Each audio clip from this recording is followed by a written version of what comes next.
दोस्तों एक बार फिर से आप सभी का स्वागत है एक और महामैराथन क्लास में। और दोस्तों आज की हमारी क्लास होने वाली है वो मानव भूगोल से संबंधित होने वाली है। यानी दोस्तों मानव भूगोल से संबंधित हम 120 प्लस जो एमसीक्यू क्वेश्चन है आज की इस क्लास में करने वाले हैं। और ये दोस्तों आपकी जो लैब असिस्टेंट ज्योग्राफी एग्जाम है उसकी दृष्टि से बहुत ही महत्वपूर्ण ये क्लास रहने वाली है। और दोस्तों 120 प्लस एमसीक्यू क्वेश्चन करने वाले हैं मानव भूगोल से संबंधित। ठीक है दोस्तों, तो करते हैं आज की शानदार महत्वपूर्ण प्रश्नोत्तरी की शुरुआत बिना किसी देरी के।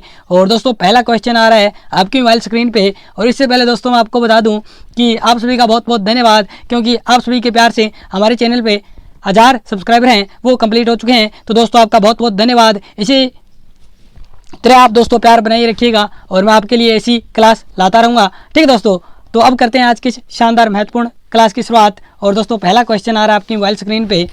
और दोस्तों मानव भूगोल से संबंधित है सारे ही क्वेश्चन।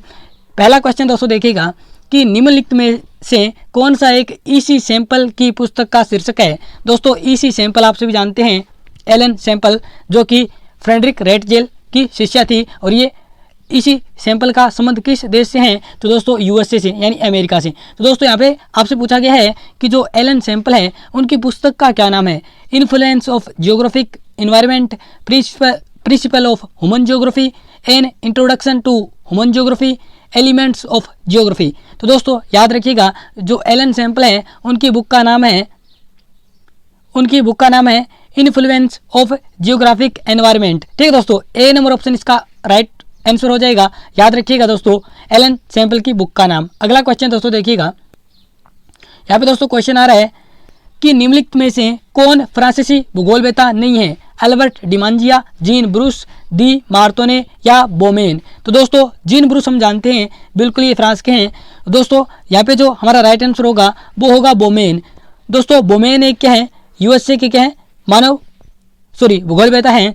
और दोस्तों अल्बर्ट डिमांजिया, जीन ब्रूस, डी मार्तोने तीनों ही क्या है फ्रांसीसी भूगोलवेत्ता है, लेकिन जो बोमेन है वो यूएसए के भूगोलवेत्ता हैं। तो डी नंबर ऑप्शन हमारा राइट हो जाएगा। अगला क्वेश्चन दोस्तों देखिएगा, यहाँ पे दोस्तों एक मानव भूगोल की परिभाषा दी गई है। मानव भूगोल की परिभाषा दोस्तों देखिए कि मानव भूगोल में मानव और उसके कार्यों को समाविष्ट किया गया है। ये परिभाषा किसने दी, रेटजेल व फेबरे ने, सैंपल व हंटिंगटन ने, डिकेन व पिट्स ने, या इनमें से कोई नहीं। तो दोस्तों जो मानव भूगोल के ऊपर ये आप परिभाषा देख रहे हैं ये दोस्तों डिकेन व पिट्स नामक दो भूगोलवेत्ताओं ने दी थी। सी नंबर ऑप्शन इसका राइट हो जाएगा। याद रखिएगा, यानी जो डिकेन और पिट्स ने परिभाषा दी थी वो ये थी कि मानव भूगोल में मानव और उसके कार्यों को समाविष्ट किया जाता है। ठीक है दोस्तों, अगला क्वेश्चन दोस्तों देखिएगा, चौथा क्वेश्चन। ये क्वेश्चन भी एग्जाम की दृष्टि से काफ़ी महत्वपूर्ण है कि मैकिंडर, रॉक्सबी, फ्लूअर ने मानव भूगोल के विकास में विशेष योगदान दिया। इन तीनों का संबंध किस देश से है। जर्मनी से, ब्रिटेन से, फ्रांस से, अमेरिका से। यहाँ पे दोस्तों किन देशों से नहीं, किस देश से हैं। ठीक है दोस्तों, तो दोस्तों जो ऊपर आप जो भूगोलवेत्ताओं के नाम देख रहे हैं मैकिंडर, रॉक्सबी, फ्लूअर और इसके साथ साथ दोस्तों हर्बर्टसन, ये चारों दोस्तों कहाँ के भूगोलवेत्ता थे, ब्रिटेन के। याद रखिएगा दोस्तों मैकिंडर, रॉक्सबी, फ्लूअर और हर्बर्टसन चारों ही क्या है ब्रिटेन के भूगोलवेत्ता हैं। ठीक दोस्तों, अगला क्वेश्चन दोस्तों देखिएगा, यहाँ पे आ रहा है कि भूगोल का जनक माना जाता है थेल्स को, एनेक्सीमेंडर को, स्ट्रैबो को या हिकेटियस को। तो दोस्तों भूगोल का जनक है वो हिकेटियस को माना जाता है। आधुनिक मानव भूगोल का जनक फ्रेडरिक रेटजेल को माना जाता है। ठीक है दोस्तों, अगला क्वेश्चन, छठा क्वेश्चन आ रहा है कि छठा क्वेश्चन दोस्तों ध्यान से देखिएगा कि मानव भूगोल के विकास को अध्ययन की सुविधा के अनुसार कितने भागों में बांटा गया है। तो दोस्तों मानव भूगोल के जो विकास क्रम को 3 भागों में बांटा गया है। सी नंबर ऑप्शन इसका राइट हो जाएगा, प्राचीन काल, मध्यकाल, आधुनिक काल। ठीक है दोस्तों, याद रखिएगा।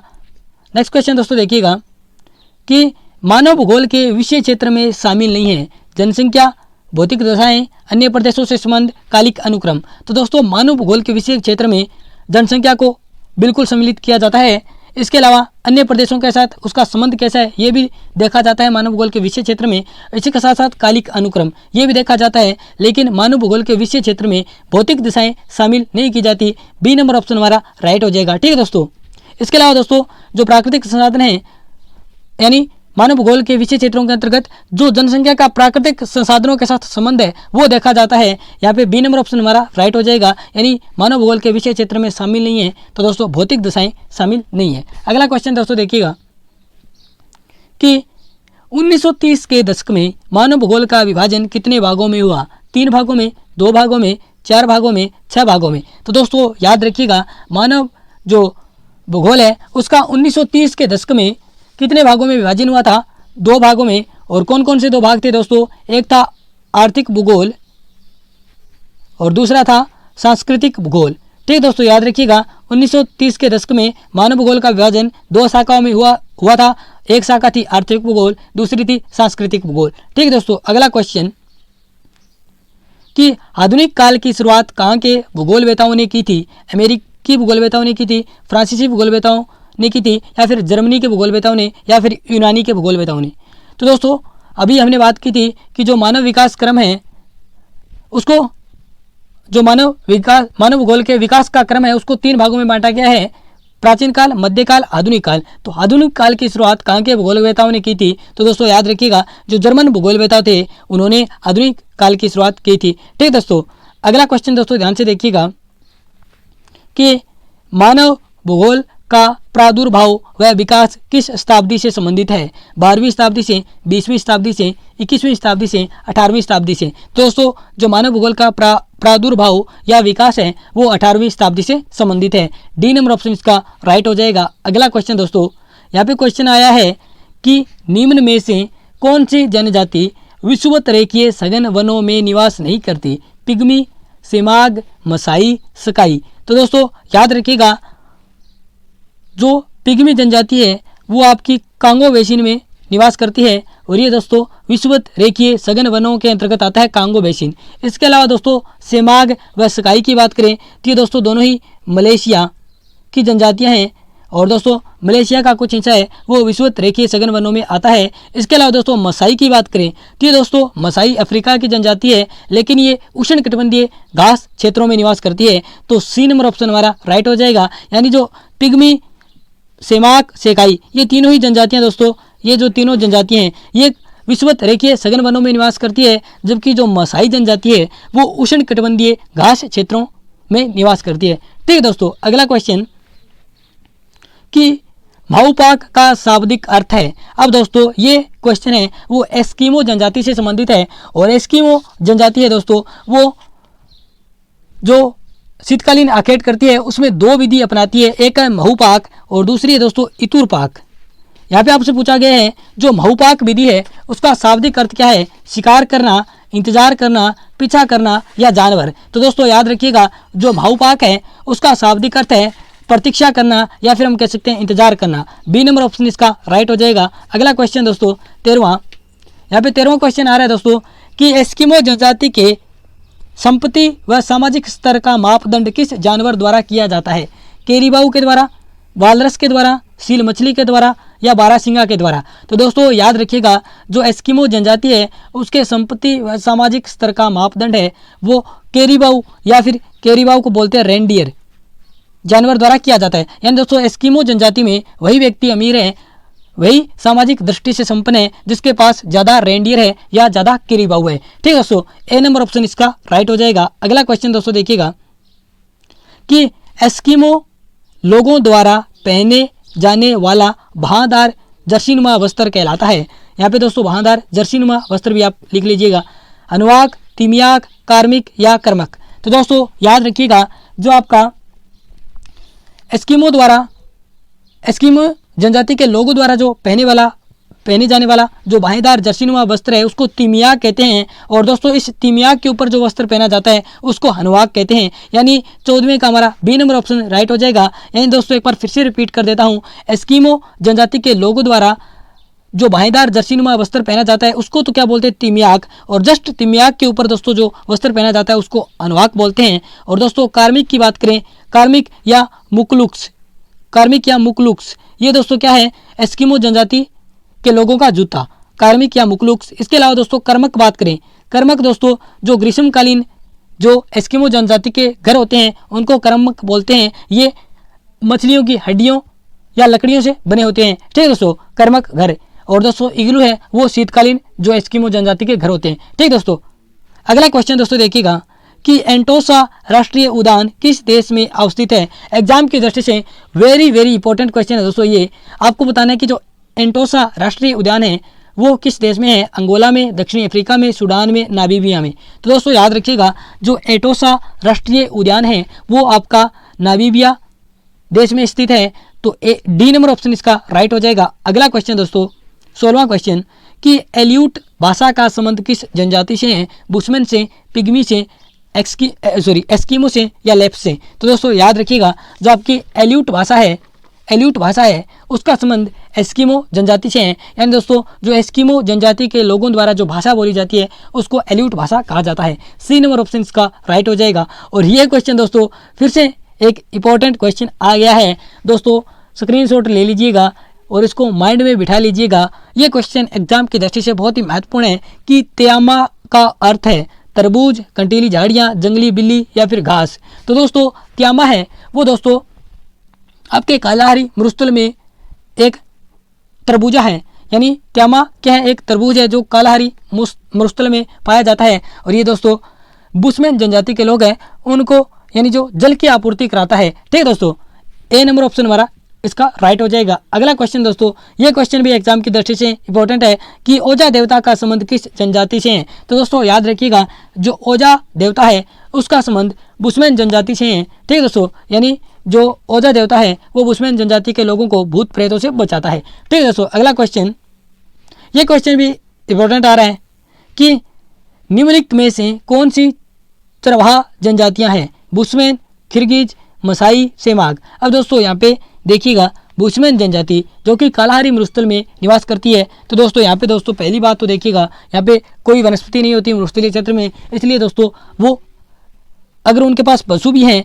तो वो यानी उनको चराएंगे कहाँ पे, तो बुशमैन ऑप्शन कट हो जाता है। इसके अलावा दोस्तों किर्गिज की बात करें तो दोस्तों ये आपके जो स्टेपी क्षेत्रों में है, स्टेपी जो घास के मैदान है उनमें पाई जाती है। इसका मतलब दोस्तों ये जनजाति क्या चरवाहा जाती है। इसके अलावा मसाई की बात करें, ये भी दोस्तों जनजाति है, वो अभी हमने बात की थी जो उष्णकटिबंधीय घास क्षेत्र में पाई जाती है। इसका मतलब ये भी क्या है चरवाहा जाती है। सेमाग की बात करें दोस्तों, सेमाग और सेकाई की हमने बात की थी, ये मलेशिया में पाई जाती है। और ये जो सेमाग जनजाति है विश्वत रेखीय वन जो सघन वन क्षेत्र है उनमें पाई जाती है। और दोस्तों वहाँ पे वन क्षेत्र है तो यहाँ पे दोस्तों ये भी जनजाति क्या है चरवाहा जाति नहीं है। तो दोस्तों याद रखिएगा जो किर्गिज और मसाई जाति है ये दोनों ही क्या हैं आपकी चरवाहा जातियाँ हैं, बुशमैन और सेमाग नहीं है। तो हमारा सी नंबर ऑप्शन राइट हो जाएगा। यानी दूसरे नंबर की जनजाति और तीसरे नंबर की जनजाति दोनों ही क्या है चरवाहा जनजातियाँ हैं। सी नंबर ऑप्शन इसका राइट हो जाएगा। और एग्जाम की दृष्टि से दोस्तों ये क्वेश्चन बहुत ही इंपॉर्टेंट बनता है।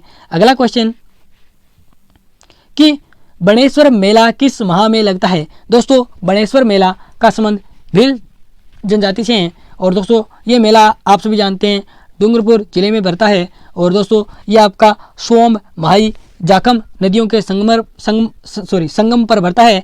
और दोस्तों ये मेला किस माह में भरता है आपको बताना है। तो दोस्तों ये मेला है वो जनवरी फरवरी माह में भरता है। ठीक है दोस्तों, और बणेश्वर मेला वैसे हिंदी माह की बात करें तो माघ पूर्णिमा, माघ पूर्णिमा। ठीक है दोस्तों, माघ पूर्णिमा को ये मेला भरता है। अगला क्वेश्चन दोस्तों देखिएगा, ये क्वेश्चन इंपॉर्टेंट है दोस्तों कि भील जनजाति में झाड़ फूंक करने वाले को क्या कहते हैं। पालवी, भोपा, भगत, धुलिया। तो दोस्तों याद रखिएगा भील जनजाति में जो झाड़ फूंक करने वाला, साफ सफाई करने वाला जो व्यक्ति होता है उसको भोपा कहा जाता है। और दोस्तों धुलिया ये भी इंपॉर्टेंट है। धुलिया दोस्तों याद रखिएगा, धुलिया दोस्तों गोड़ों जो दोस्तों गौड़ जनजाति है उसमें ये गायक यानी गौड़ जनजाति में ये एक गायक का काम करता है। यानी जो गौड़ जनजाति के अंतर्गत धुलिया जाति आती है वो दोस्तों गायक का काम करती है, यानी गाने का काम करती है। याद रखिएगा डी नंबर ऑप्शन। अगला क्वेश्चन दोस्तों देखिएगा, यहाँ पे शुतुरमुर्ग के अंडों के खोल को बर्तन व आभूषण के लिए कौन सी जनजाति प्रयोग करती है। तो दोस्तों याद रखिएगा ये जनजाति है वो करती है बुशमैन जनजाति। यानी शुतुरमुर्ग के अंडों का जो खोल है उसको बर्तन के रूप में और आभूषण बनाने के रूप में इस्तेमाल करती है बुशमैन जनजाति। डी नंबर ऑप्शन इसका राइट हो जाएगा। अगला क्वेश्चन दोस्तों देखिएगा, ये क्वेश्चन दोस्तों UPPCS प्री 2010 में आया था। और ये दोस्तों आया था क्वेश्चन, और दोस्तों क्वेश्चन था कि एशियाई टुंड्रा के निवासी समूह को क्या कहते हैं? बेदा, किर्गिज, सेमियोडस, ग्वाको। तो दोस्तों याद रखिएगा, जो एशियाई टुंड्रा क्षेत्रों में जो समूह निवास करता है उसको सेमियोडस बोलते हैं। सी नंबर ऑप्शन इसका राइट हो जाएगा। अगला क्वेश्चन दोस्तों देखिएगा, 24 नंबर क्वेश्चन। 24 नंबर क्वेश्चन है दोस्तों, निम्न में से असत्य कथन है। यहाँ पे दोस्तों आपको असत्य कथन की पहचान करनी है, यानी असत्य गलत कथन की पहचान करनी है। पहला कथन दोस्तों देखिएगा कि विश्व की जनसंख्या का लगभग 75% भाग महाद्वीपों के किनारों की ओर बसा है। ठीक दोस्तों, ये कथन बिल्कुल हमारा राइट है। और दोस्तों ये फैक्ट आप सीधा सीधा याद रख लीजिएगा, यानी जो विश्व की जनसंख्या का लगभग 75% भाग है वो महाद्वीपों के किनारे, यानी जो समुद्र तटीय भाग है जहाँ पे सम जलवायु क्षेत्र, जो सम जलवायु रहती है वहाँ पे निवास करते हैं। ठीक है दोस्तों, दूसरा कथन देखिएगा, विश्व की लगभग 3/4 जनसंख्या एशिया व यूरोप महाद्वीप में निवास करती है। ये भी दोस्तों बिल्कुल कथन ठीक है। हमें गलत कथन की पहचान करनी है। अभी तक दोस्तों 2 कथन हमने पढ़े, दोनों ही कथन क्या सत्य हैं। दोस्तों जो एशिया है उसमें दोस्तों 60% से अधिक जनसंख्या निवास करती है। ठीक है दोस्तों, इसके अलावा यूरोप है उसमें 12-13% जनसंख्या निवास करती है। इस प्रकार हम कह सकते हैं कि लगभग जो 3/4 जनसंख्या वो निवास करती है। बिल्कुल ये कथन हम कह सकते हैं। तीसरा कथन दोस्तों देखिएगा कि विश्व की लगभग 80% जनसंख्या सागर तल से 300 मीटर की ऊंचाई तक के क्षेत्र में निवास करती है। ये कथन दोस्तों गलत है।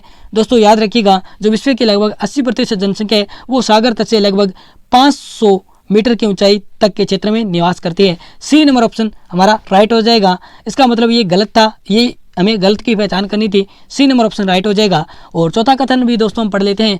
चौथा कथन भी सही है कि विश्व की 85% जनसंख्या उत्तरी गोलार्ध में निवास करती है, जबकि जो 15% जनसंख्या है वो दक्षिण गोलार्ध में निवास करती है। ठीक है दोस्तों, अगला क्वेश्चन दोस्तों देखिएगा कि अमेरिकी जो जनसमूह है कि कितने लोग नगरों में निवास करते हैं।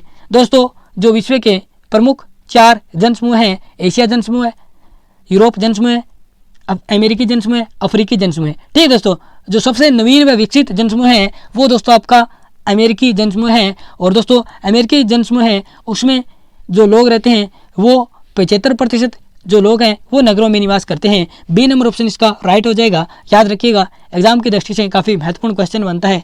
अगला क्वेश्चन दोस्तों देखिएगा, यहाँ पे क्वेश्चन आ रहा है कि ओसेनिया महाद्वीप में विश्व की कितनी प्रतिशत जनसंख्या निवास करती है? 15.41%, 2.5%, 0.53%, 0.50%। तो दोस्तों याद रखिएगा, जो ओसेनिया महाद्वीप या ऑस्ट्रेलिया महाद्वीप है उसमें विश्व की लगभग 0.53% जनसंख्या निवास करती है। सी नंबर ऑप्शन हमारा राइट हो जाएगा। अगला क्वेश्चन दोस्तों देखिएगा कि अफ्रीकन जनसमूह में सर्वाधिक जनसंख्या वाला देश निम्नलिखित में से कौन सा है? सूडान, इथोपिया, मिस्र या फिर नाइजीरिया। तो दोस्तों याद रखिएगा, जो अफ्रीकी जनसमूह है वो सबसे पिछड़ा हुआ या हम कह सकते हैं अविकसित जनसमूह है। और दोस्तों अफ्रीकी जनसमूह का जो सर्वाधिक जनसंख्या वाला देश है उसका नाम है नाइजीरिया।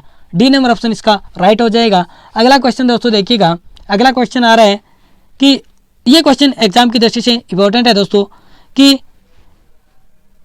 ऑस्ट्रेलिया, न्यूजीलैंड और मिस्र जनांकीय संक्रमण सिद्धांत की कौन सी अवस्था के अंतर्गत आते हैं? तो दोस्तों जो हमारा जनांकीय संक्रमण सिद्धांत है वो दोस्तों 2 व्यक्तियों ने दिया था, किसने?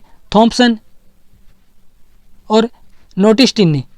तो दोस्तों ये 2 व्यक्तियों ने दिया था जनांकीय संक्रमण सिद्धांत। और इस सिद्धांत के अनुसार जो 5 जो अवस्थाएं बताई गई है उनमें से आपसे पूछा गया है कि ऑस्ट्रेलिया, न्यूजीलैंड, मिस्र तीनों देश किस अवस्था में आते हैं जनांकीय संक्रमण सिद्धांत के अंतर्गत। तो दोस्तों जो ऑस्ट्रेलिया, न्यूजीलैंड और मिस्र हैं वो दोस्तों जनांकीय संक्रमण सिद्धांत की चतुर्थ अवस्था में आते हैं। तो याद रखिएगा, बी नंबर ऑप्शन इसका राइट हो जाएगा। अगर दोस्तों आपसे पूछा जाए कि भारत किस अवस्था में आता है तो दोस्तों भारत है वो तृतीय अवस्था में आता है। ठीक है दोस्तों, दोनों फैक्ट इंपॉर्टेंट है एग्जाम की दृष्टि से। अगला क्वेश्चन दोस्तों देखेंगे, यह क्वेश्चन दोस्तों आपकी बुक में है और दोस्तों आप कन्फ्यूज नहीं होइएगा क्योंकि आपकी बुक में ये क्वेश्चन दिया गया है कि जनसंख्या के वितरण को प्रभावित करने वाला सांस्कृतिक कारक है। दोस्तों जो आपकी बुक है उसमें दिए गए हैं जनसंख्या के वितरण को प्रभावित करने वाले कारक, जिसमें दोस्तों कुछ सांस्कृतिक कारक हैं, कुछ सामयिक कारक हैं, कुछ वैश्विक कारक हैं। ठीक दोस्तों, इस प्रकार के कारक दिए गए हैं और उनमें दोस्तों अलग अलग कारक दिए गए हैं। दोस्तों जो जनसंख्या के वितरण को प्रभावित करने वाला सांस्कृतिक कारक है, वो दोस्तों कारक है उन्नति का स्तर। ठीक दोस्तों, याद रखिएगा, सी नंबर ऑप्शन इसका राइट हो जाएगा। अगला क्वेश्चन दोस्तों देखिएगा कि एशियाई जनसमूह को अध्ययन की दृष्टि से कितने उप प्रदेशों में बांटा गया है?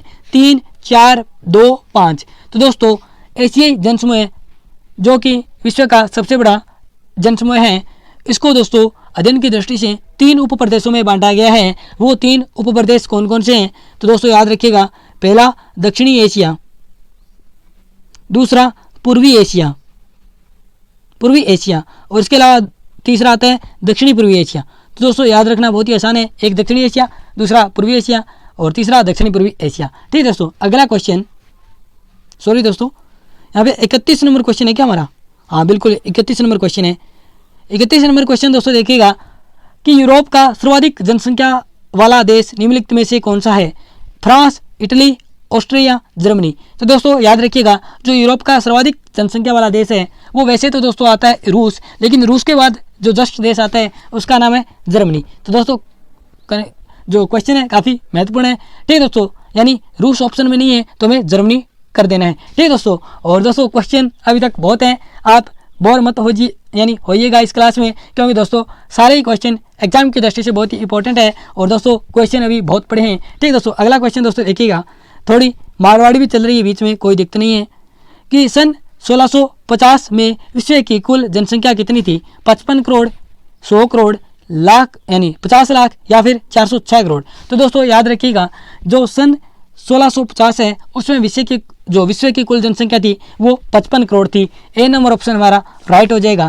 ठीक है दोस्तों, अगला क्वेश्चन यहाँ पे दोस्तों दिया गया है कि निम्न में से कौन सा कृषि घनत्व का सूत्र है? दोस्तों कृषि घनत्व का नाम आया तो हमें पता होना चाहिए कि जो दोनों ही आंकड़े हैं उनमें कृषि या कृषक का नाम पक्का आएगा। तो दोस्तों यहाँ पे देखिए, यहाँ पे कृषक का नाम आ रहा है लेकिन यहाँ पे कुल क्षेत्रफल आ रहा है, यहाँ पे दोस्तों कुल जनसंख्या कृषि आ रहा है लेकिन यहाँ पे कृषक जनसंख्या आ रही है और साथ में कृषि भूमि आ रहा है। तो इसका मतलब डी नंबर ऑप्शन हमारा राइट हो जाएगा। यानी दोस्तों सीधा सीधा याद रखने की ट्रिक है, जहाँ पे कृषि घनत्व पूछा जा रहा है उसका मतलब दोनों ही तरफ कृषि से संबंधित नाम आएंगे। यहाँ पे दोस्तों कृषक आ रहा है, यहाँ पे कृषि आ रहा है, तो डी नंबर ऑप्शन हमारा राइट हो जाएगा। यानी जो कृषि घनत्व है उसका जो सूत्र है वो कृषक जनसंख्या भाग कृषि भूमि क्षेत्रफल। ठीक है दोस्तों, अगला क्वेश्चन दोस्तों देखिएगा 34 नंबर क्वेश्चन।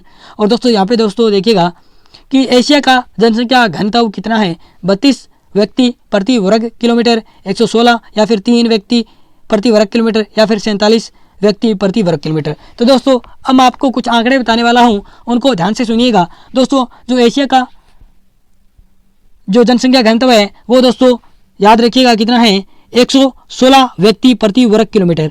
लेकिन दोस्तों 2018 के अनुसार जो एशिया का घनत्व है वो दोस्तों 140 व्यक्ति प्रति वर्ग किलोमीटर है। ठीक दोस्तों, यानी जो एशिया का जनसंख्या घनत्व पहले 116 था, लेकिन 2018 के अनुसार देखा जाए तो एशिया का घनत्व है वो 140 व्यक्ति प्रति वर्ग किलोमीटर है। और दोस्तों यहाँ पे 3 व्यक्ति प्रति वर्ग किलोमीटर घनत्व आपको दिख रहा है। ये दोस्तों किस महाद्वीप का है? तो दोस्तों याद रखिएगा ओसेनिया महाद्वीप का है। किस महाद्वीप का? ओसेनिया महाद्वीप का, क्योंकि दोस्तों जो ओसेनिया महाद्वीप का घनत्व सबसे कम है। और दोस्तों 2015 के अनुसार दोस्तों विश्व का जो औसत घनत्व है वो 47 व्यक्ति प्रति वर्ग किलोमीटर है। ठीक दोस्तों, एक बार फिर से आंकड़ों को रिपीट कर देता हूं। जो 3 व्यक्ति प्रति वर्ग किलोमीटर घनत्व है वो दोस्तों ओसेनिया महाद्वीप का है। और दोस्तों 2015 के अनुसार जो विश्व का औसत घनत्व है वो 47 व्यक्ति प्रति वर्ग किलोमीटर है। और दोस्तों 34वां जो क्वेश्चन था हमारा, एशिया का जनसंख्या घनत्व कितना है?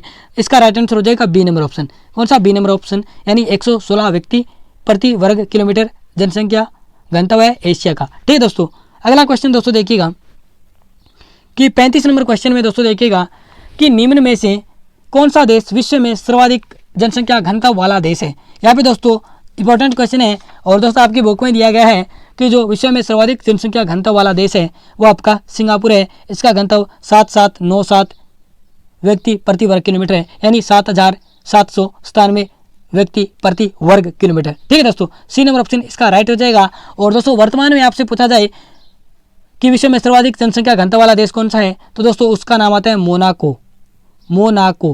मोनाको। ठीक है दोस्तों, ये देश है। यानी आपको ऑप्शन के अनुसार देखना है। अगर दोस्तों सिंगापुर ऑप्शन में है तो आपको दोस्तों आपसे पूछा जाए कि विश्व में सर्वाधिक जनसंख्या घनत्व वाला देश कौन सा है, ऑप्शन में अगर सिंगापुर है तो दोस्तों सिंगापुर कर दीजिएगा, और दोस्तों ऑप्शन में मोनाको है तो मोनाको कर दीजिएगा। दोनों इकट्ठे नहीं आएंगे। ठीक है दोस्तों, अगला क्वेश्चन दोस्तों देखिएगा। यहाँ पे राष्ट्रीय स्तर पर जनसंख्या जापान के बाद सर्वाधिक वृद्धों की जनसंख्या किस देश में पाई जाती है, यानी सबसे ज़्यादा बूढ़े जापान के बाद किस देश में पाए जाते हैं। दोस्तों याद रखिएगा, जापान में सबसे ज़्यादा वृद्ध जनसंख्या निवास करती है, इसी कारण जापान को बूढ़ों का देश कहा जाता है। और दोस्तों जापान के बाद अगर सर्वाधिक वृद्धों की जनसंख्या किसी देश में है तो वो दोस्तों देश है जर्मनी। ठीक है दोस्तों, जापान के बाद जर्मनी का नाम आता है, और सर्वाधिक जो वृद्ध जनसंख्या है वो जापान में निवास करती है, और जापान के बाद जर्मनी में। ठीक है दोस्तों, सी नंबर ऑप्शन हमारा राइट हो जाएगा। अगला क्वेश्चन दोस्तों देखिएगा कि विश्व में किस आयु वर्ग का प्रतिशत सर्वाधिक है। तो दोस्तों 65 वर्ष से अधिक, या 0 से 14 वर्ष, या फिर 25 से, यहाँ पे दोस्तों 64 नहीं है, यहाँ पे 54 वर्ष है। ठीक है दोस्तों, या फिर उपरोक्त सभी। तो दोस्तों याद रखिएगा, विश्व में किस आयु वर्ग का प्रतिशत सर्वाधिक है, तो दोस्तों 25 से 54 वर्ष। ठीक है दोस्तों, सी नंबर ऑप्शन हमारा राइट हो जाएगा। अगला क्वेश्चन यहाँ पर दोस्तों देखिएगा कि सर्वाधिक लिंगानुपात किस महाद्वीप में मिलता है, एशिया में, अफ्रीका में, ओसेनिया में, या फिर यूरोप में। तो दोस्तों याद रखिएगा, जो सर्वाधिक लिंगानुपात किस महाद्वीप में मिलता है, तो दोस्तों सर्वाधिक जो लिंगानुपात है वो आपके यूरोप देश में मिलता है। और दोस्तों अगर हम बात करें कि जो सर्वाधिक लिंगानुपात विश्व में किस देश का है, तो वो दोस्तों लाटविया का है। याद रखिएगा, सबसे जो अधिक लिंगानुपात किस देश का है, लाटविया का। और सर्वाधिक लिंगानुपात किस महाद्वीप का है, तो दोस्तों किसका है, यूरोप का। ठीक है दोस्तों, यहाँ पे दोस्तों कुछ महत्वपूर्ण जानकारियां हैं, 2 सेकंड में पढ़ लेते हैं। दोस्तों देखिएगा कि सर्वाधिक वृद्ध जनसंख्या किस महाद्वीप में निवास करती है, यूरोप में। सर्वाधिक युवा वर्गीय जनसंख्या किस महाद्वीप में निवास करती है, अफ्रीका में। ठीक दोस्तों, दोनों फैक्ट इंपॉर्टेंट है, स्क्रीनशॉट ले लीजिएगा या फिर दिमाग में बिठा लीजिएगा। ठीक दोस्तों, अगला क्वेश्चन दोस्तों देखिएगा। यहाँ पे क्वेश्चन आ रहा है हमारा 39 नंबर क्वेश्चन। 39 नंबर क्वेश्चन दोस्तों देखिएगा कि सन 2025 तक विश्व की कितनी प्रतिशत जनसंख्या नगरीकृत हो जाएगी, 34%, 61%, 50% या फिर 77%। तो दोस्तों याद रखिएगा, 2025 तक ये अनुमान लगाया गया है कि विश्व की जो जनसंख्या है वो 61% जनसंख्या नगरीकृत हो जाएगी, यानी विश्व की 61% जनसंख्या है वो नगरों में निवास करने लगेगी। ठीक है दोस्तों, इसके अलावा दोस्तों यहाँ पे 77% दिख रखा है, यानी दिख रहा है आपको। तो दोस्तों याद रखिएगा, जो विश्व की औसत साक्षरता कितनी है, 77%। ठीक दोस्तों, अगला क्वेश्चन कि निम्नलिखित में से कौन सा देश 100% साक्षरता वाला नहीं है।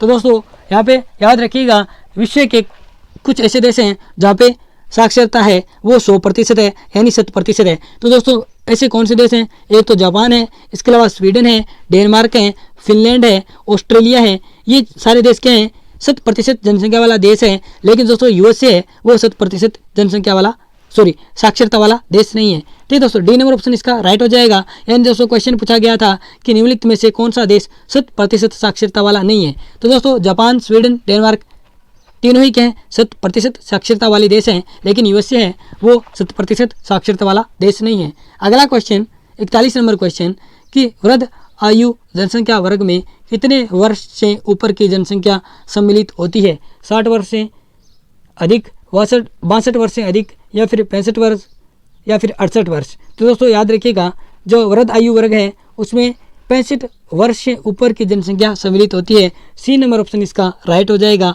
अगला क्वेश्चन दोस्तों 42 नंबर क्वेश्चन कि विश्व की जनसंख्या का औसत लिंगानुपात प्रति 100 स्त्रियों पर पुरुष है। यानी दोस्तों 100 स्त्रियों पर पुरुष कितने हैं, 90 हैं, 120 हैं, 115 हैं और 102 हैं। तो दोस्तों याद रखिएगा, जो विश्व की जनसंख्या का जो औसत लिंगानुपात है वो प्रति 100 स्त्रियों पर 102 पुरुष हैं। डी नंबर ऑप्शन इसका राइट हो जाएगा। अगला क्वेश्चन दोस्तों देखिएगा कि मध्यम मानव विकास श्रेणी का सूचकांक कितना है, 0.71 से अधिक, 0.50 से 0.70 तक, या फिर 0.50 से कम, या फिर 1 से अधिक। तो दोस्तों जो मानव विकास श्रेणी है उसको तीन भागों में बांटा गया है, एक उच्च मानव विकास श्रेणी, एक मध्यम मानव विकास श्रेणी और एक है निम्न मानव विकास श्रेणी। तो दोस्तों जो उच्च मानव विकास श्रेणी होती है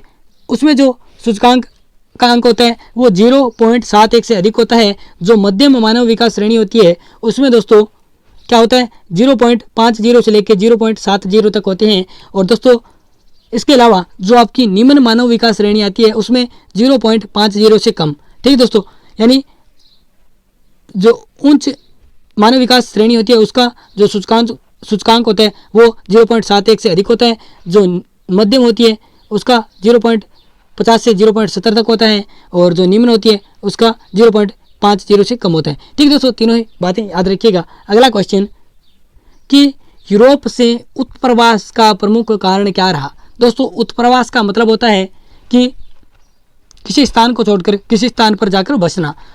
तो दोस्तों यूरोप के लोग यूरोप को छोड़कर दूसरे देशों की ओर क्यों गए, क्या कारण था। संसाधनों की कमी थी, संसाधनों की अधिकता थी, अधिक जनसंख्या थी, या फिर क्या था, उच्च तकनीक थी। तो दोस्तों यूरोप से जो उत्प्रवास हुआ उसका प्रमुख कारण था संसाधनों की कमी। ए नंबर ऑप्शन राइट हो जाएगा। याद रखिएगा दोस्तों, यहाँ पे क्वेश्चन आ रहा है 45 नंबर कि जनसंख्या प्रवास के कितने पक्ष होते हैं, 2 पक्ष, 3 पक्ष, 5 पक्ष या 6 पक्ष।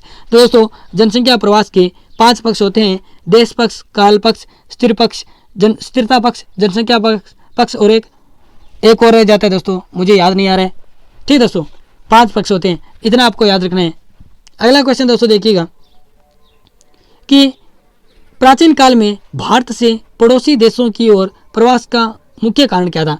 यानी दोस्तों जो भारत के लोग हैं वो अपने पड़ोसी देशों में प्राचीन काल में किस कारण है वो गए, क्षेत्र विस्तार के कारण, धार्मिक प्रसार, या फिर व्यापार, या फिर रोजगार की प्राप्ति। तो दोस्तों जो प्राचीन काल में भारत के लोग अपने पड़ोसी देशों में गए थे वो दोस्तों अपने धर्म का प्रसार करने के लिए गए थे। जिस प्रकार दोस्तों आप सुनते हैं कि प्राचीन काल में अशोक है, उसने अपनी जो पुत्री संघमित्रा और जो उनका पुत्र था महेंद्र, उसको जो बौद्ध धर्म है उसको प्रसारित करने के लिए श्रीलंका भेजा गया था। ठीक है दोस्तों, यानी हम कह सकते हैं कि जो प्राचीन काल में भारत के लोगों ने जो पड़ोसी देशों की ओर प्रवास किया उसका मुख्य कारण था धर्म का प्रसार करना। ठीक है दोस्तों, 3 नंबर ऑप्शन इसका राइट हो जाएगा। अगला क्वेश्चन दोस्तों देखिएगा, ये दोस्तों क्वेश्चन इंपॉर्टेंट है कि अंतर्राष्ट्रीय प्रवासन का मतलब दोस्तों यहाँ पे प्रवास है के संदर्भ में महिलाओं की प्रधानता होती है। यानी दोस्तों सीधा क्वेश्चन है कि जो महिलाएं हैं वो प्रवास कहाँ से कहाँ करती है। तो दोस्तों जो हमारा जो महिलाओं का जो प्रवास है वो दोस्तों ठांठाई है, लड़कियां ब्याह हो जाए और ब्याह के बाद में क्या है वे ग्रामीण से ग्रामीण प्रवचन होता है। यानी प्रवचन का मतलब दोस्तों यहाँ पे प्रवास से है। यानी दोस्तों लड़कियों को ब्याह हो जाए तो लड़की क्या हो जाए यानी अपना सासरे चली जाए, यानी आपका कैसे का ग्रामीण से ग्रामीण प्रवास होता है। ठीक दोस्तों, यानी सी नंबर ऑप्शन इसका राइट हो जाएगा। अगला क्वेश्चन दोस्तों देखिएगा कि निम्नलिखित लक्षणों में से कौन मानवीय विकास का माप नहीं है। दोस्तों जो मानव विकास है उसके माप में दोस्तों किसी देश की साक्षरता देखी जाती है, उस देश की जीवन प्रत्याशा यानी वहाँ के लोगों की औसत आयु कितनी है, इसके अलावा वहाँ के लोगों की प्रति व्यक्ति आय कितनी है, और इसके अलावा दोस्तों जो ये डी नंबर ऑप्शन है ये हमारा राइट हो जाएगा। यानी जो मानवीय विकास में उपभोक्ता व्यय नहीं देखा जाता, यानी लोगों के द्वारा कितना व्यय किया जाता है ये नहीं देखा जाता, बल्कि वो कमाता कितना है ये देखा जाता है। यानी डी नंबर ऑप्शन हमारा राइट हो जाएगा। यानी ये मानवीय विकास का माप नहीं है। यानी दोस्तों याद रखिएगा मानवीय जो विकास है उसके 3 माप होते हैं। पहला साक्षरता देखी जाती है, इसके अलावा जीवन प्रत्याशा देखी जाती है, इसके अलावा प्रति व्यक्ति आय देखी जाती है। ठीक दोस्तों, डी नंबर ऑप्शन इसका राइट हो जाएगा। अगला क्वेश्चन यहाँ पे दोस्तों देखिएगा कि निम्नलिखित में से कौन सा कथन सत्य असत्य है। यानी हमें गलत कथन की पहचान करनी है कि किस कथन की पहचान करनी है हमें गलत कथन की। तो दोस्तों देखिएगा पहला कथन आ रहा है कि वर्तमान में प्रवास रोजगार प्राप्ति के लिए किया जा रहा है। बिल्कुल दोस्तों ये कथन बिल्कुल सत्य है, क्योंकि दोस्तों वर्तमान में आप सभी जानते हैं कि जो लोग प्रवास करते हैं वो रोजगार के लिए करते हैं। ठीक दोस्तों, दूसरा क्वेश्चन दोस्तों देखिएगा, दूसरा ऑप्शन देखिएगा कि प्रवास से जनसंख्या संतुलन बिगड़ता है। बिल्कुल दोस्तों, अगर हम देखें कि कोई भी क्षेत्र है वहाँ पे अधिक संख्या में अगर प्रवास होता है उस क्षेत्र में तो वहाँ की जनसंख्या संतुलन बिगड़ेगा, क्योंकि वहाँ पे संसाधन है वो सीमित है और उस पर जनसंख्या दबाव पड़ेगा तो वहाँ पे जनसंख्या संतुलन है वो बिगड़ेगा। ये भी कथन बिल्कुल राइट है। और दोस्तों सी नंबर ऑप्शन देखिएगा कि प्रवासन के कारण संस्कृति का प्रसार होता है। बिल्कुल दोस्तों, यानी कोई भी व्यक्ति, जैसे अगर हम बात करें जो बिहार का कोई व्यक्ति है वो राजस्थान में आएगा तो इसका मतलब वो बिहार वाली संस्कृति है वो राजस्थान में लाएगा, यानी इसका मतलब संस्कृति का प्रसार बिल्कुल प्रवास के कारण होता है। सी नंबर बी ऑप्शन हमारा राइट हो जाएगा। इसका मतलब इनमें से कोई नहीं, हमें असत्य कथन की पहचान करनी थी, लेकिन दोस्तों सारे क्या हैं राइट हैं। इसका मतलब डी नंबर ऑप्शन हमारा राइट हो जाएगा, यानी इनमें से कोई भी असत्य नहीं है, सारा ही क्या है ठीक है, यानी सत्य है। अगला क्वेश्चन दोस्तों देखिएगा, ये क्वेश्चन भी दोस्तों एग्जाम की दृष्टि से इंपॉर्टेंट है। और दोस्तों यानी जो ये क्वेश्चन अगर आएगा तो ये आपको मिलान करना दिया जाएगा। जैसे दोस्तों क्वेश्चन देखिएगा कि यूएसए और थाईलैंड में नगरों की निर्धारित न्यूनतम जनसंख्या कितनी है। तो दोस्तों याद रखिएगा जो यूएसए और थाईलैंड है वहाँ पे ऐसा क्षेत्र जहाँ की जनसंख्या 2500 है उसको क्या है नगर घोषित कर दिया जाएगा, यानी सी नंबर ऑप्शन इसका राइट हो जाएगा। और यहाँ पे दोस्तों आप 3000 जनसंख्या देख रहे हैं, ये दोस्तों जनसंख्या जापान में, यानी जापान में ऐसा क्षेत्र जहाँ की जनसंख्या 3000 है वो जापान में क्या है नगर कहलाएगा। इसके अलावा दोस्तों बात करें 250 यानी 250 इंपॉर्टेंट है, याद रखियो ये 3-4 देशों की क्या है जनसंख्या नगरीय जनसंख्या को निर्धारित करती है। यानी जो 250 व्यक्ति अगर स्वीडन, फिनलैंड यानी इन देशों में अगर किसी क्षेत्र की जनसंख्या 250 व्यक्ति है यानी 250 व्यक्ति है वो क्या है स्वीडन और फिनलैंड में क्या है नगर कहलाएगा। ठीक दोस्तों, ये सारी बातें आप याद रखिएगा। अगला क्वेश्चन कि सन 2005 में विश्व में महानगरों की संख्या कितनी थी। यह दोस्तों क्वेश्चन आपकी बुक में है, तो दोस्तों याद रखिएगा जो 2005 में विश्व में महानगरों की जो संख्या है वो 438 है। बी नंबर ऑप्शन इसका राइट हो जाएगा। अगला क्वेश्चन दोस्तों देखिएगा कि मानव द्वारा स्वयं के आवास एवं अपनी संपत्ति को रखने के लिए निर्मित संरचना से हैं। मानव अधिवास की यह परिभाषा किसने दी। यानी दोस्तों जो ऊपर आप परिभाषा अभी हमने पढ़ी थी ये मानव अधिवास की परिभाषा है। ये दोस्तों परिभाषा किसने दी, पैट्रिक गिडीज ने। तो दोस्तों पैट्रिक गिडीज का नाम आते ही आपको याद आना चाहिए कि पैट्रिक गिडीज ने तो 1915 में सन नगर शब्द का प्रयोग किया था सर्वप्रथम, सन नगर शब्द का। ठीक है दोस्तों, इसके अलावा दोस्तों अगर हम बात करें फ्रेडरिक रेटजेल, तो दोस्तों फ्रेडरिक रेटजेल का नाम आते ही आपको पता होना चाहिए कि जो आधुनिक मानव भूगोल है उसका जनक है वो फ्रेडरिक रेटजेल को कहा जाता है। और इनकी एक बुक है उसका नाम है एंथ्रोपोजियोग्राफी। ठीक है दोस्तों, इसके अलावा जीन गोटमैन का नाम आते ही आपको फिर से याद आना चाहिए कि जीन गोटमैन ने 1857 ईस्वी में क्या है सबसे पहले मेगालोपोलिस शब्द का प्रयोग किया। और मेगालोपोलिस शब्द का अर्थ होता है वृहद नगरी। ठीक है दोस्तों, यानी हमारा राइट आंसर हो जाएगा विडाल डी ला ब्लांस। यानी दोस्तों जो ये परिभाषा दी है मानव अधिवास की ये किसने दी है, विडाल डी ला ब्लांस ने। और दोस्तों जो ब्लांस है वो किस देश के भूगोलवेत्ता थे, तो फ्रांस के। ठीक है दोस्तों, याद रखिएगा डी नंबर ऑप्शन इस क्वेश्चन का राइट आंसर हो जाएगा। अगला क्वेश्चन दोस्तों देखिएगा, यह क्वेश्चन भी इंपॉर्टेंट है दोस्तों, याद रखिएगा जयपुर जिले का बरवाड़ा गांव किस प्रतिरूप का उदाहरण है, पंक्तिनुमा प्रतिरूप का, मार्गोन्मुख प्रतिरूप का, या फिर अर्धचंद्राकार प्रतिरूप का, या फिर उपरोक्त सभी। तो दोस्तों याद रखिएगा ये जो क्वेश्चन है यहाँ पे कन्फ्यूजिंग करने वाला है दोस्तों। अभी मैं आपकी कन्फ्यूजन दूर कर देता हूँ। जयपुर जिले का बरवाड़ा गाँव है वो दोस्तों किस प्रतिरूप का उदाहरण है, रेखीय प्रतिरूप का उदाहरण है। और दोस्तों यहाँ पे जो आप तीनों नाम देख रहे हैं पंक्तिनुमा, मार्गोन्मुख और अर्धचंद्राकार, ये दोस्तों सारे क्या हैं रेखीय प्रतिरूप के क्या हैं उपनाम है। तो दोस्तों याद रखिएगा यानी इसका ऑप्शन हमारा डी राइट हो जाएगा। यानी जयपुर जिले का बरवाड़ा गांव है वो रेखीय प्रतिरूप का उदाहरण है और रेखीय प्रतिरूप के उपनाम है पंक्तिनुमा, मार्गोन्मुख और अर्धचंद्राकार। इसका मतलब ये जो सारे नाम है वो रेखीय प्रतिरूप के उदाहरण है यानी उपनाम है। ठीक दोस्तों, डी नंबर ऑप्शन हमारा राइट हो जाएगा। अगला क्वेश्चन दोस्तों देखिएगा कि विश्व के घास के मैदानों में ग्रामीण अधिवास के प्रकारों में से कौन सा प्रकार देखने को मिलता है। तो दोस्तों जो ग्रामीण अधिवास होते हैं उसके 4 प्रकार होते हैं, सघन अधिवास, परिकर्ण व एकांकी अधिवास, इसके अलावा मिश्रित अधिवास या फिर पल्लीनुमा या पुराना अधिवास। ये दोस्तों ग्रामीण अधिवास के 4 प्रकार हैं। आपको बताना है कि जो विश्व के घास के मैदान हैं उनमें हमें ग्रामीण अधिवास के प्रकारों में से कौन सा प्रकार देखने को मिलता है। तो दोस्तों याद रखिएगा जो विश्व के घास के मैदान हैं वहाँ पे ग्रामीण अधिवास के प्रकारों में से जो एकांकी अधिवास या फिर हमें क्या बोल सकते हैं परिकर्ण अधिवास हैं वो देखने को मिलता है। दोस्तों याद रखिएगा एग्जाम की दृष्टि से बहुत ही इंपॉर्टेंट क्वेश्चन है। अगला क्वेश्चन दोस्तों देखिएगा कि कि मानव अधिवास को प्राकृतिक दशाओं व आधारभूत कार्यों के आधार पर कितने वर्गों में विभाजित किया गया है। तो दोस्तों जो मानव अधिवास को प्राकृतिक दशाओं व आधारभूत कार्यों के आधार पर 2 भागों में क्या विभाजित किया गया है। कौन कौन से दोस्तों, एक तो है नगरीय और दूसरा है ग्रामीण अधिवास। नगरीय अधिवास और ग्रामीण अधिवास, ठीक दोस्तों, क्योंकि दोस्तों जो प्राथमिक जो कार्यों में संलग्न लोग हैं वो अधिवास है वो ग्रामीण अधिवास कहलाएगा, जिसमें दोस्तों जो लोग हैं वो द्वितीयक और तृतीयक जो व्यवसायों में संलग्न हैं वो हमारा नगरीय अधिवास कहलाएगा। ठीक दोस्तों, अगला क्वेश्चन दोस्तों देखिएगा, ये क्वेश्चन भी इंपॉर्टेंट है कि पर्वतीय प्रदेशों की निचली घाटियों तथा खनन वाले क्षेत्रों में किस प्रकार के आवास दृष्टिगोचर होते हैं।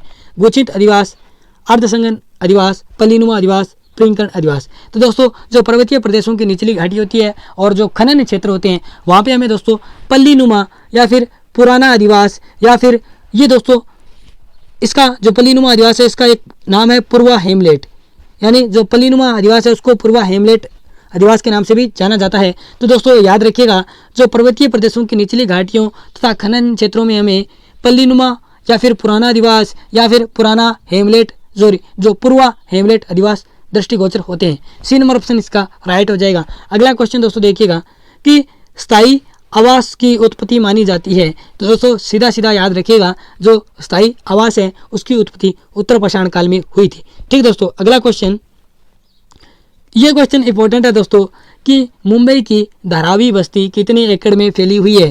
तो दोस्तों मुंबई की धारावी बस्ती है वो दोस्तों एशिया की सबसे बड़ी कच्ची बस्ती है और दोस्तों इस बस्ती की जो स्थापना है वो 18वीं शताब्दी में गुजरात के कुम्हारों द्वारा की गई थी। और दोस्तों इस जो धारावी बस्ती है इसकी 2011 के अनुसार जो जनसंख्या है वो 6 लाख है।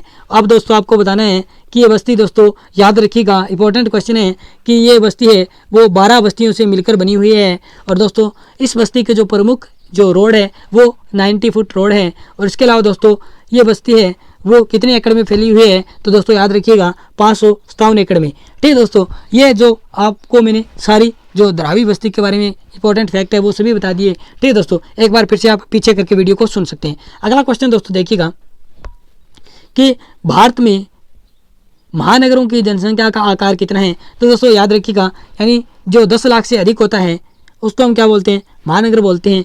इसे 10 लाख से जो अधिक जनसंख्या वाले जो क्षेत्र हैं उनको महानगर बोला जाता है। और महानगरों को दोस्तों मिलियन सिटी भी बोलते हैं या इसको मेगा सिटी भी बोलते हैं। ये दोस्तों याद रखिएगा, महानगर के उपनाम है, महानगर को मेगा सिटी भी बोलते हैं और इसके अलावा इनको मिलियन सिटी भी बोला जाता है। अगला क्वेश्चन दोस्तों इसका राइट आंसर हो जाएगा, यानी भारत में जो महानगरों की जनसंख्या का आकार है वो 10 लाख से अधिक है। सी नंबर ऑप्शन इसका राइट हो जाएगा। अगला क्वेश्चन दोस्तों देखिएगा कि उड़ीसा में जो चिल्का तट के सारे बने अधिवासों का प्रतिरूप है तीर प्रतिरूप, त्रिभुजाकार प्रतिरूप या फिर हम कह सकते हैं पंख जो अरिय तिरछा प्रतिरूप या फिर तारा प्रतिरूप। तो दोस्तों जो उड़ीसा में चिल्का झील तट है उसके सारे जो आवास के प्रतिरूप बनते हैं उनको हम क्या बोलते हैं, वो तीर प्रतिरूप कहलाते हैं। यानी दोस्तों याद रखिएगा जो नदियों के दुआब क्षेत्र पे बनते हैं, यानी 2 नदियों के बीच की भूमि इस प्रकार, यानी ये क्या है, तीर प्रतिरूप निवास होते हैं। यानी जब 2 नदियों के बीच की भूमि यानी दुआब कहलाती है और उनके सारे जब आवास स्थापित हो जाते हैं तो ये दोस्तों जो प्रतिरूप हमारे सामने बनता है वो तीर प्रतिरूप कहलाता है। इसी प्रकार दोस्तों जो उड़ीसा में चिल्का झील है उसके तट के सारे जो प्रतिरूप बनते हैं, यानी दोस्तों इस प्रकार जो झील है उसके सारे ऐसे अधिवास बन जाते हैं कि ये कौन से प्रतिरूप का निर्माण कर लेते हैं, तीर प्रतिरूप। ए नंबर ऑप्शन हमारा राइट हो जाएगा। और इसी के साथ साथ दोस्तों एक इंपॉर्टेंट फैक्ट आपको बता देता हूँ, जो पंजाब और हरियाणा है उसमें हमें त्रिभुजाकार प्रतिरूप देखने को मिलते हैं। ठीक दोस्तों, अगला क्वेश्चन कि 61वां क्वेश्चन आ रहा है कि अप्रत्यक्ष सेवाओं का संबंध किससे है, प्राथमिक व्यवसाय से, द्वितीयक व्यवसाय से, तृतीयक व्यवसाय से या चतुर्थक व्यवसाय से। तो दोस्तों अप्रत्यक्ष सेवाओं का संबंध है वो चतुर्थक व्यवसाय से है। दोस्तों याद रखिएगा जो जीन गोटमैन हैं उन्होंने जो अप्रत्यक्ष सेवाएं हैं उनको चौथे व्यवसाय के अंतर्गत सम्मिलित किया है। ठीक दोस्तों, अगला क्वेश्चन दोस्तों, इसके अलावा दोस्तों जो प्रत्यक्ष या सेवा सेक्टर है वो दोस्तों किस व्यवसाय को कहते हैं, तृतीयक व्यवसाय को। ठीक दोस्तों, इसके अलावा यहाँ पे जो अप्रत्यक्ष सेवाओं का संबंध है वो चतुर्थक व्यवसाय से है। ठीक दोस्तों, इसका राइट आंसर हमारा डी नंबर ऑप्शन होगा। अगला क्वेश्चन दोस्तों देखिएगा कि मानव को स्थायीकरण के लिए किसने प्रेरित किया? जानवरों ने, जलवायु ने, कृषि ने, व्यापार ने। तो दोस्तों मानव को एक स्थान पर टिक कर यानी निवास करने के लिए प्रेरित किसने किया? कृषि ने। ठीक है दोस्तों, यानी मानव जब कृषि करने लगा तो वो एक स्थान से दूसरे स्थान तक नहीं जा सकता। ठीक है दोस्तों, अगला क्वेश्चन, ये क्वेश्चन भी इंपॉर्टेंट है कि कानूनी व तकनीकी सलाहकार का संबंध किस व्यवसाय से है? चतुर्थक व्यवसाय से, पंचम व्यवसाय से, तृतीयक व्यवसाय से या फिर द्वितीयक व्यवसाय से? तो दोस्तों जो कानूनी तकनीकी सलाहकार होते हैं उनका जो संबंध है वो पंचम व्यवसाय से हैं। ठीक है दोस्तों, और पंचम व्यवसाय में जो संलग्न लोग होते हैं उनको बोलते हैं गोल्ड कॉलर। ठीक है दोस्तों, और यहाँ पे दोस्तों याद रखिएगा जो निर्णयकर्ता होते हैं या फिर हम कह सकते हैं जो विषय विशेषज्ञ होते हैं या फिर कानूनी व तकनीकी सलाहकार होते हैं, ये सारे ही किस व्यवसाय के अंतर्गत आते हैं? पंचम व्यवसाय के अंतर्गत। और पंचम व्यवसाय को हम क्या बोलते हैं? Gold collar. अगला क्वेश्चन दोस्तों देखिएगा 64वां, कि निम्न में से कौन सा क्षेत्र समशीतोष्ण कटिबंध का क्षेत्र है? तो दोस्तों अमेजन बेसिन, ये दोस्तों कौन सा है? उष्ण कटिबंधीय क्षेत्र है। इसके अलावा टेंगा व टुंड्रा प्रदेश, ये दोस्तों दोनों ही क्या हैं? शीत प्रदेश हैं। ये शीत प्रदेश हैं दोनों ही, जबकि अमेजन बेसिन है ये हमारा जो विश्वत रेखीय वर्षा वन के अंतर्गत या फिर उष्ण कटिबंधीय वन के अंतर्गत आता है। और चौथा दोस्तों ऑप्शन हमारा राइट हो जाएगा, यानी दोस्तों जो समशीतोष्ण कटिबंध जो क्षेत्र है इनमें से वो है हमारा भूमध्य सागरीय प्रदेश, या दोस्तों जो भूमध्य सागरीय प्रदेश है उसको रूम सागरीय प्रदेश भी बोला जाता है, याद रखिएगा। ठीक है, यानी डी नंबर ऑप्शन इसका राइट आंसर हो जाएगा, यानी समशीतोष्ण कटिबंध का क्षेत्र है वो आपका भूमध्य सागरीय प्रदेश है। अगला क्वेश्चन दोस्तों देखिएगा कि जो मोहनजोदड़ो व हड़प्पा सभ्यताओं का विकास किस काल में हुआ? प्रागैतिहासिक काल में, प्राचीन काल में, मध्यकाल में, आधुनिक काल में? तो दोस्तों जो मोहनजोदड़ो और हड़प्पा सभ्यता है उनका विकास है वो आपका प्राचीन काल में हुआ था। ये दोस्तों क्वेश्चन आपके मानव व्यवसायों से संबंधित है, यानी दोस्तों यहाँ पे याद रखिएगा जो मानव व्यवसायों के जो विकास का क्रम है उसको 4 भागों में बांटा गया है, प्रागैतिहासिक काल, प्राचीन काल, मध्यकाल, आधुनिक काल। तो दोस्तों जो मोहनजोदड़ो व हड़प्पा सभ्यताओं का विकास हुआ था वो आपका प्राचीन काल में हुआ था। अगला क्वेश्चन कि बोरो जनजाति का निवास स्थान है। तो दोस्तों बोरो जनजाति का जो निवास स्थान है वो आपका अमेजन बेसिन है, याद रखिएगा। अगला क्वेश्चन दोस्तों देखिएगा कि चावल प्रधान निर्वहन कृषि कितनी वर्षा वाले क्षेत्र में होती है? दोस्तों जो आपकी जीवन निर्वाह कृषि होती है उसके 2 भाग हैं, एक चावल प्रधान और एक चावल रहित निर्वहन कृषि। तो दोस्तों जो चावल प्रधान कृषि होती है वहाँ पे जो वर्षा वाले कितनी वर्षा वाले क्षेत्रों में होती है? तो 100 सेंटीमीटर से अधिक वर्षा वाले क्षेत्रों में चावल प्रधान निर्वहन कृषि होती है। ठीक है दोस्तों, अगला क्वेश्चन कि विश्व का सबसे प्रमुख मछली उत्पादक सागरीय क्षेत्र कौन सा है? दोस्तों विश्व का सबसे जो प्रमुख मछली उत्पादक क्षेत्र है वो आपका उत्तरी अटलांटिक क्षेत्र है। उत्तरी अटलांटिक क्षेत्र के जो आपका पश्चिमी भाग है उस पर दोस्तों उत्तरी पूर्वी जो अमेरिका महाद्वीप है उसका क्षेत्र लगता है।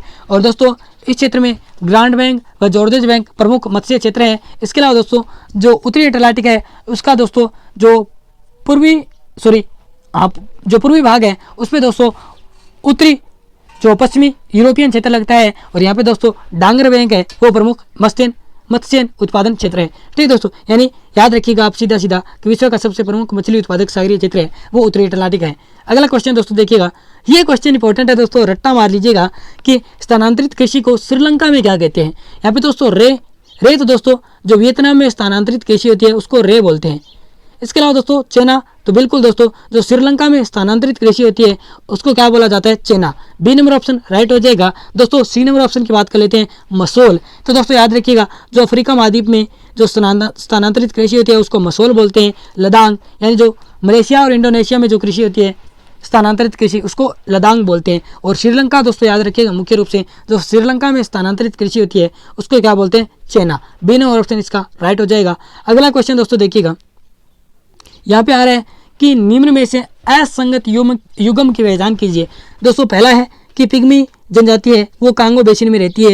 ये क्वेश्चन दोस्तों हमने पहले ही देखा था और मैंने आपको बताया था कि जो पिग्मी जनजाति है वो कांगो बेसिन में निवास करती है। ये बिल्कुल संगत है।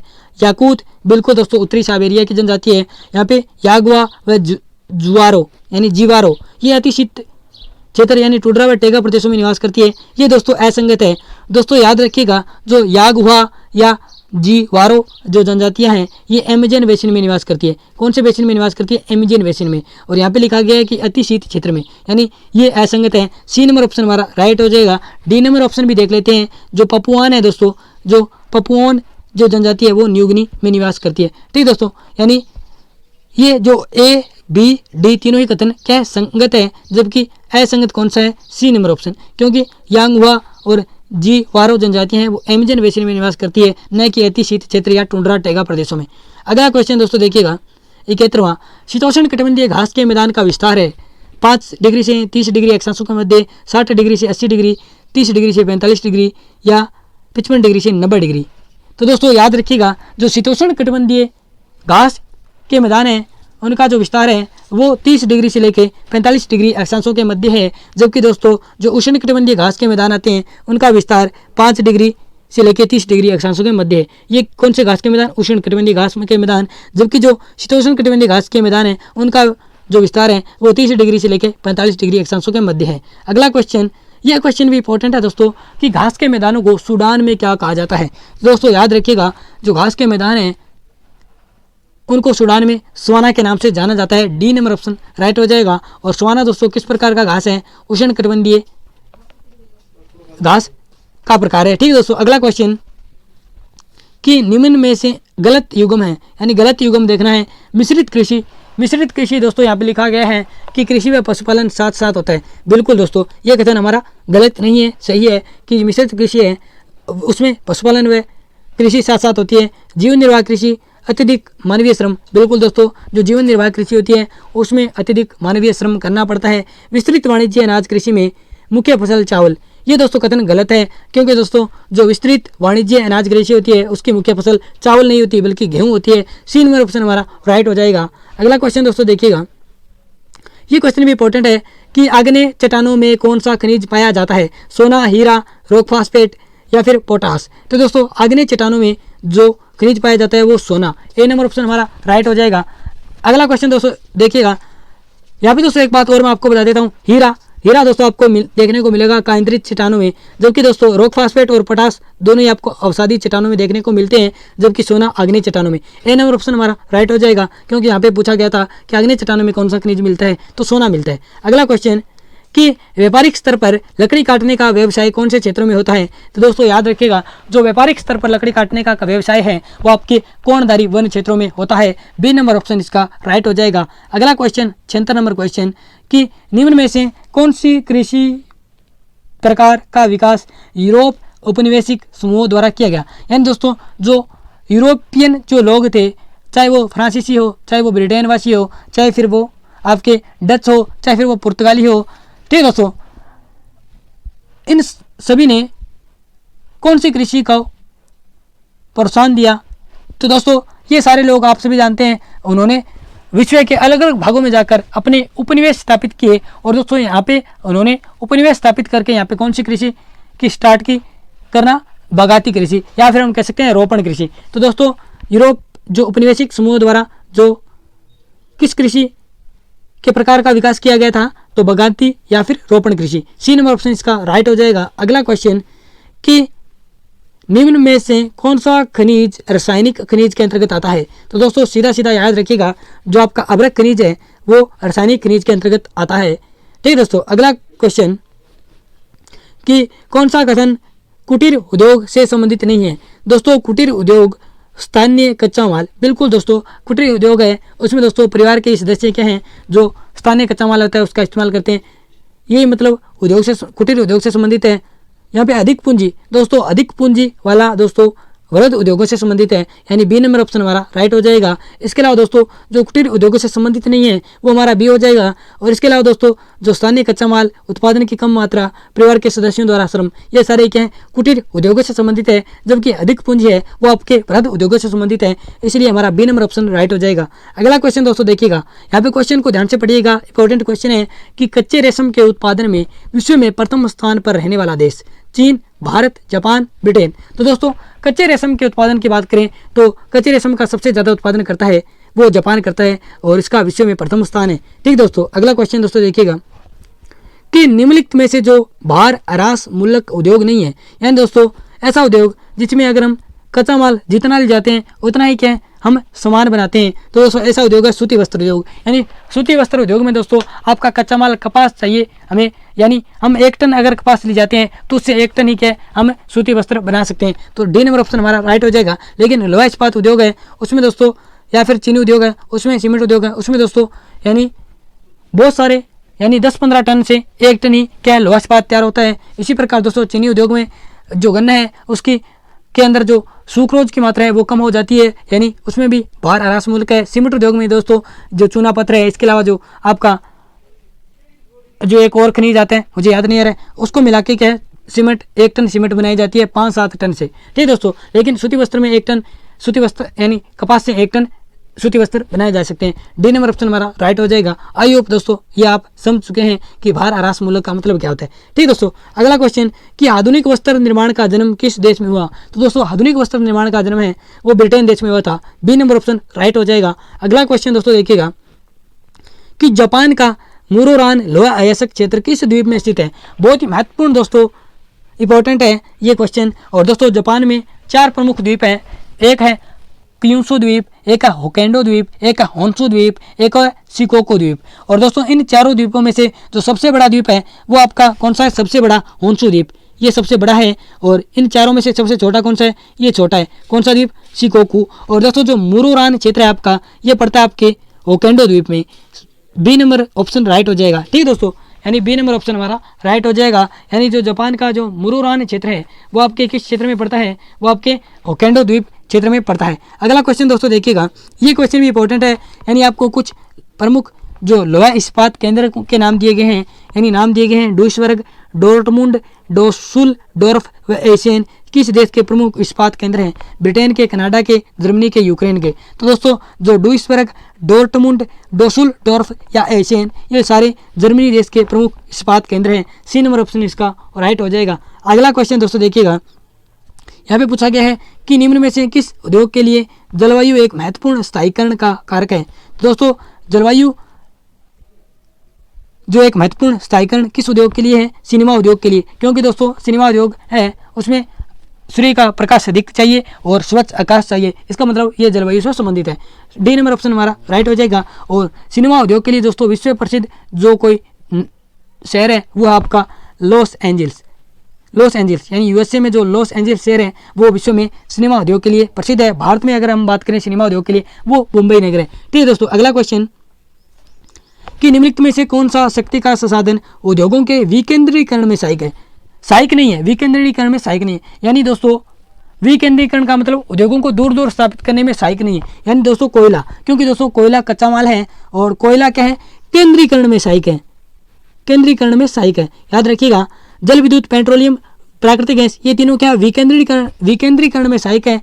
और इसके अलावा दोस्तों कोयला है वो केंद्रीकरण में सहायक है, न कि विकेंद्रीकरण में सहायक है। तो यानी बी नंबर ऑप्शन हमारा राइट हो जाएगा।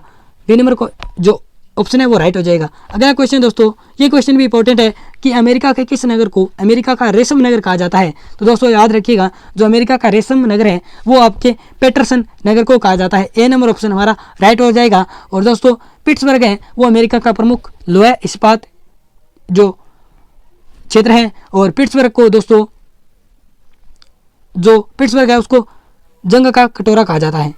क्या कहा जाता है, जंग का कटोरा। अगला क्वेश्चन दोस्तों देखिएगा कि कच्चे लोहे में कौन सा खनिज मिलाकर इस्पात तैयार किया जाता है। चूना पत्थर, अबरक, मैग्नीज, तांबा। तो दोस्तों जो कच्चा लोहा होता है उसमें मैग्नीज खनिज मिलाकर क्या इस्पात तैयार किया जाता है। सी नंबर ऑप्शन इसका राइट हो जाएगा। ठीक है दोस्तों इंपॉर्टेंट क्वेश्चन है। और ये क्वेश्चन आई थिंक मैंने आपको जब उद्योग वाला पार्ट करवाया था उसमें बताया था कि लोहा इस्पात है वो किस प्रकार तैयार होता है। ठीक है दोस्तों अगला क्वेश्चन कि कच्चे माल के आधार पर उद्योगों को कितने भागों में बांटा गया है। तो दोस्तों कच्चे माल के आधार पर उद्योगों को 5 भागों में बांटा गया है। बी नंबर ऑप्शन इसका राइट हो जाएगा। ठीक दोस्तों अगला क्वेश्चन कि गेरी जिस उद्योग के लिए प्रसिद्ध है वह कौन सा है। यानी गेरी उद्योग दोस्तों याद रखिएगा शिकागो और गेरी क्षेत्र आपको याद आ गया होगा।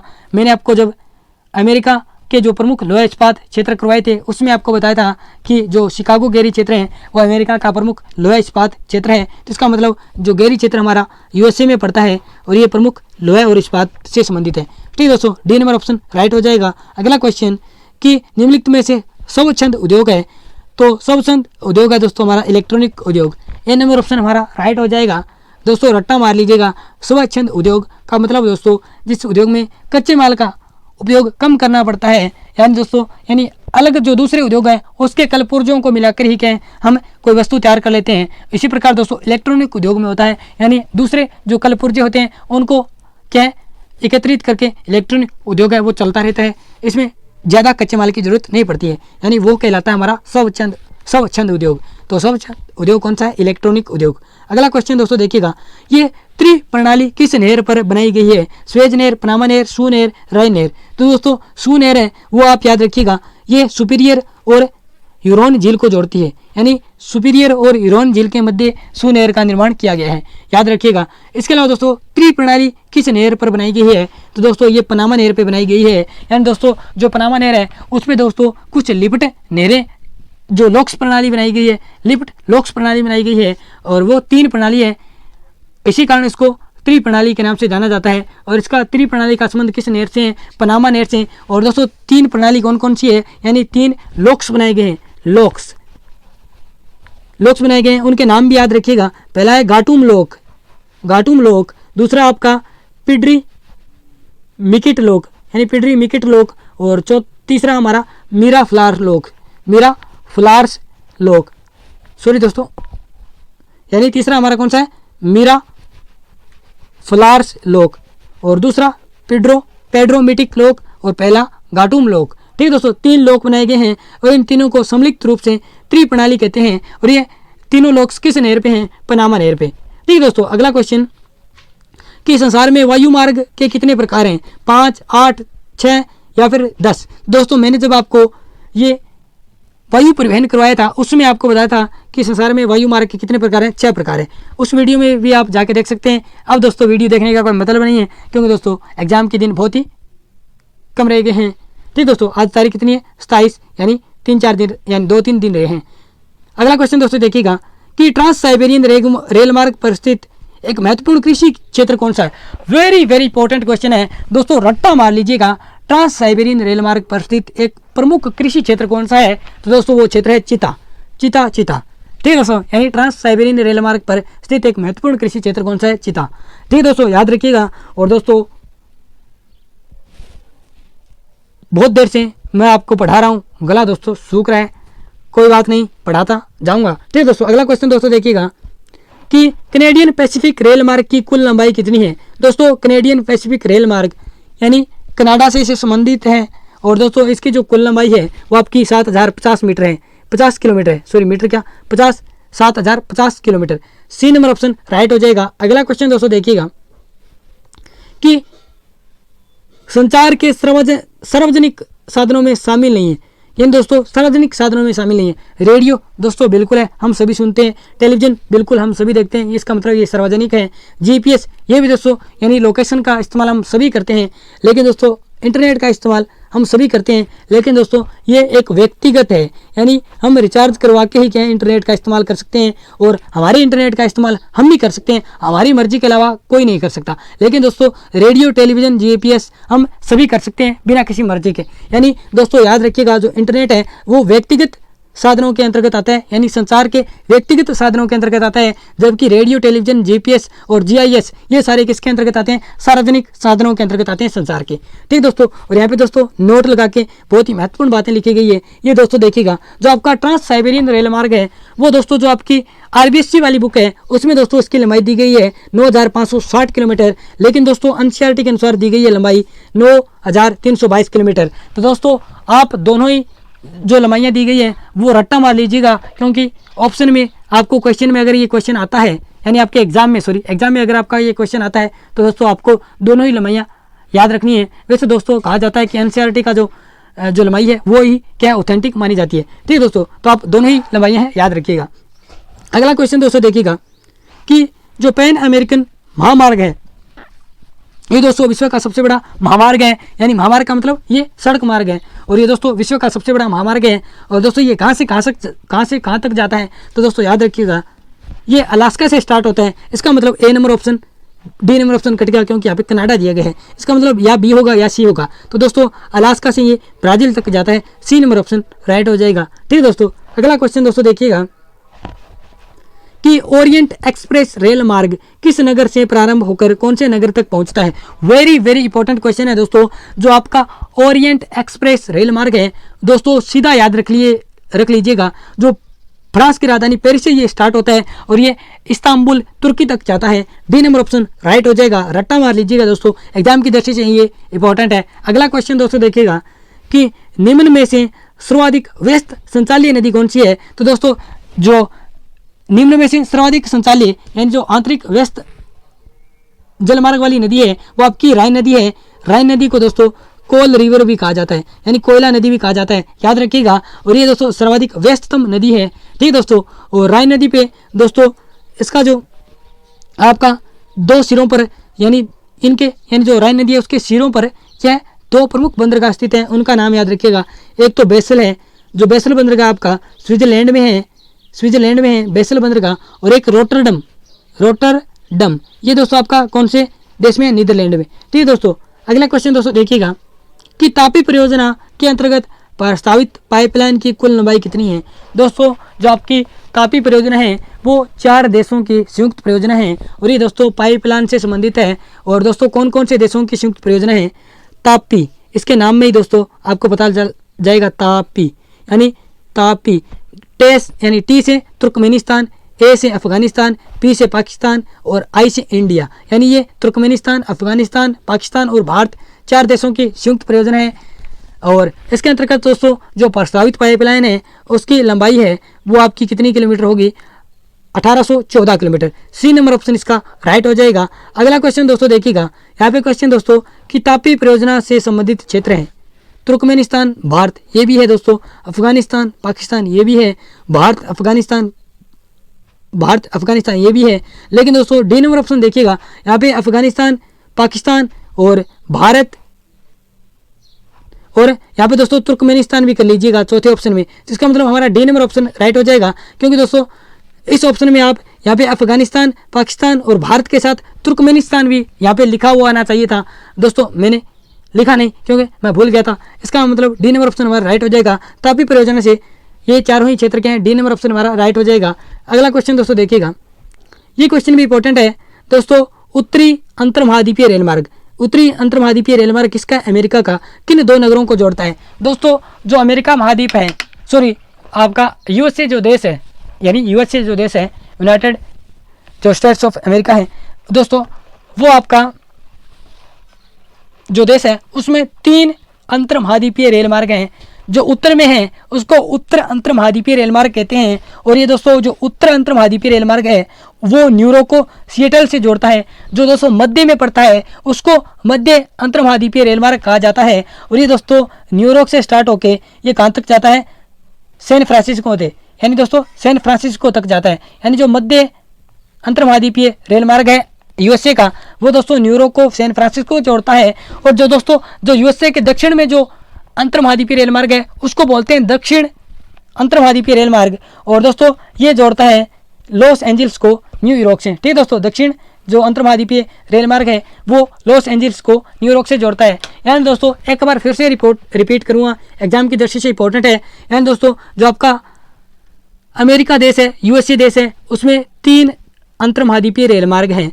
जो दोस्तों तीनों ही जो अंतर्महाद्वीपीय रेल मार्ग हैं वो तीनों ही क्या न्यूयॉर्क से स्टार्ट होते हैं और दोस्तों अलग अलग स्थानों पे ये जाते हैं। जो उत्तर अंतर्महाद्वीपीय रेल मार्ग है वो न्यूयॉर्क से सिएटल तक जाता है। जो मध्य अंतर्महाद्वीपीय रेल मार्ग है वो न्यूयॉर्क से सैन फ्रांसिस्को तक जाता है। और जो आपका दक्षिण अंतर्महाद्वीपीय रेल मार्ग है वो न्यूयॉर्क से लॉस एंजल्स तक जाता है। ठीक है दोस्तों, हमारे यहाँ पे पूछा गया था उत्तरी अंतर्महाद्वीपीय रेल मार्ग, तो इसका मतलब ये न्यूयॉर्क से सिएटल तक जाता है। ए नंबर ऑप्शन इसका राइट हो जाएगा। अगला क्वेश्चन दोस्तों देखिएगा, और क्लास दोस्तों बहुत ही लंबी हो चुकी है लेकिन दोस्तों सारे क्वेश्चन मैं आपको करा के जाऊँगा कि निम्न में से असंगत है ब्रॉड, यानी आपको असंगत की पहचान करना है। ये क्वेश्चन भी दोस्तों एग्जाम की दृष्टि से इंपॉर्टेंट है। यानी दोस्तों ब्रॉडगेज की लंबाई 1.676, बिल्कुल दोस्तों ब्रॉडगेज की लंबाई बिल्कुल ये राइट है। यहाँ पे दोस्तों इसके बाद में ब्रॉडगेज की लंबाई बिल्कुल राइट है दोस्तों। इसकी दूसरी लंबाई देखिए, यहाँ पे मीटर गेज दोस्तों याद रखिएगा, मीटर गेज की लंबाई 1 मीटर होती है, ये भी कथन सही है। नैरो गेज दोस्तों, नैरो गेज की लंबाई है वो 0.8629 न होकर 0.762 होती है। इसका मतलब ये कथन क्या असंगत है, सी नंबर ऑप्शन हमारा राइट हो जाएगा। और लिफ्ट गेज की दोस्तों जो लंबाई जो चौड़ाई होती है वो 0.610 मीटर होती है। ठीक दोस्तों, याद रखिएगा दोस्तों, यहाँ पे नैरो गेज की जो चौड़ाई दी गई है वो 0.862 मीटर नहीं होती बल्कि 0.762 मीटर होती है। ठीक दोस्तों, याद रखिएगा, इसका मतलब सी नंबर ऑप्शन हमारा राइट हो जाएगा, यानी ये क्या है, असंगत है। अगला क्वेश्चन दोस्तों देखिएगा कि बैसल बंदरगाह, अभी दोस्तों मैंने आपको बताया था कि जो बैसल बंदरगाह है वो आपके स्विट्जरलैंड में स्थित है, यानी स्विट्जरलैंड देश में स्थित है बैसल बंदरगाह। अगला क्वेश्चन दोस्तों देखिएगा कि किस वर्ष मिस्र सरकार द्वारा स्वेज नहर का राष्ट्रीयकरण किया गया। तो दोस्तों याद रखिएगा 1956 में जो मिस्र देश की सरकार है उसके द्वारा स्वेज नहर का राष्ट्रीयकरण कर दिया गया था। ठीक दोस्तों, ए नंबर ऑप्शन इसका राइट हो जाएगा। अगला क्वेश्चन अगला क्वेश्चन आ रहा है आपके सामने 105वां कि गेट जो आपका व्यापारिक समझौता है, journal agreement on tariff and जो आपका ट्रीटी है, उसका मतलब किस वर्ष ये लागू हुआ था। गेट किस वर्ष लागू हुआ था। Tariff and trade, I think journal agreement on tariff and trade, ये इसका पूरा नाम है। गेट व्यापारिक समझौता जिसका पूरा नाम journal agreement on tariff and trade, ये किस वर्ष लागू हुआ था। तो दोस्तों ये लागू हुआ था 1948 में। डी नंबर ऑप्शन इसका राइट हो जाएगा, क्योंकि दोस्तों मैं भी इंसान हूँ, कई बार भूल जाता हूँ, माफ़ कीजिएगा। अगला क्वेश्चन दोस्तों देखिएगा कि आसियान का मुख्यालय किस देश में स्थित है। आसियान, ASEAN, आसियान, इसका मुख्यालय दोस्तों जकार्ता में है।